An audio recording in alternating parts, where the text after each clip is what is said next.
Praise the Lord, hallelujah, जय मसीह की।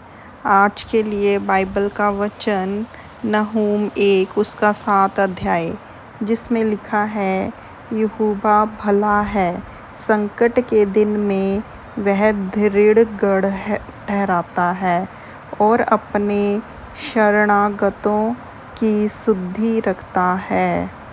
इस वाक्य में यहोवा की भलाई और संकट के समय उसकी सहायता पर केंद्रित किया गया है।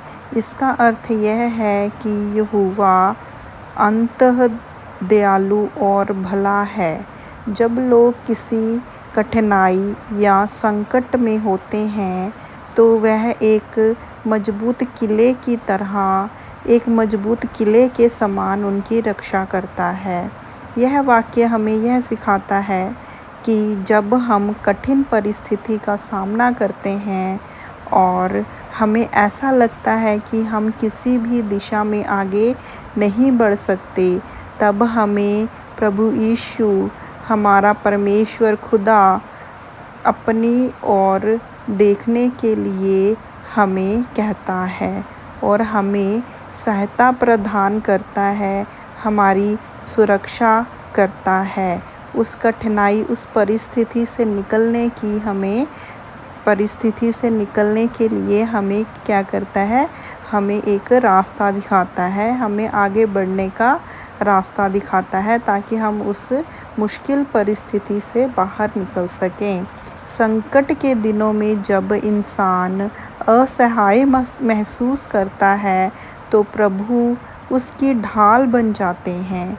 यह वाक्य यह भी सिखाता है कि जो लोग प्रभु की शरण में आते हैं वह उनकी देखभाल करते हैं और उनकी स्थिति को समझते हैं और उन्हें आगे बढ़ने के लिए वो दिशा दिखाते हैं।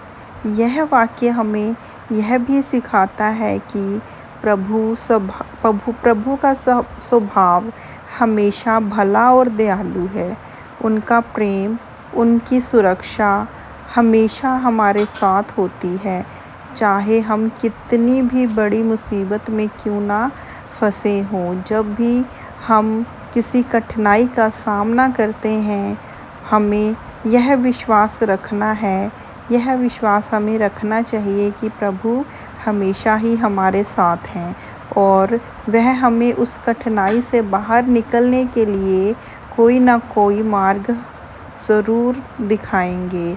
इस वाक्य का एक महत्वपूर्ण संदेश यह भी है कि हमें अपने जीवन में प्रभु पर विश्वास रखना चाहिए और मुश्किल परिस्थिति में, मुश्किल के समय में उनकी शरण में आना चाहिए, क्योंकि वह हमारे सच्चे सहायक और रक्षक हैं। उनका प्रेम और सुरक्षा हमें हर परिस्थिति में सुरक्षित रखता है। तो प्रभु यीशु मसीह हमें हर एक कठिनाई, हर एक संकट में हमारा साथ देते हैं। तो हमें प्रभु की हमेशा शरण में रहना चाहिए, प्रभु के दिखाए हुए मार्ग पर चलना चाहिए, ताकि हम प्रभु के दिखाए हुए मार्ग पर चलें और हमारे जीवन में हम हर कोई कठिनाई का सामना कर सकें।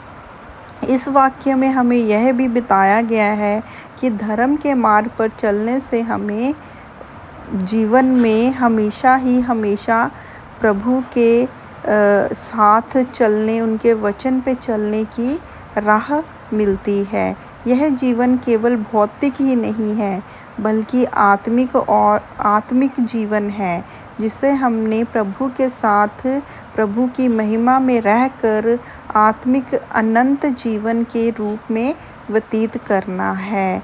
और हमें ऐसे जीवन की ओर प्रभु ले जाते हैं जिसमें केवल मृत्यु ही नहीं बल्कि जीवन की शुरुआत होती है। उस जीवन में जिसमें प्रभु हमें सही मार्ग पर चलने के लिए सही मार्ग पर चलने के लिए हमें रास्ता दिखाते हैं। आमीन। प्रभु की स्तुति हो। जय मसीह की। प्रेज़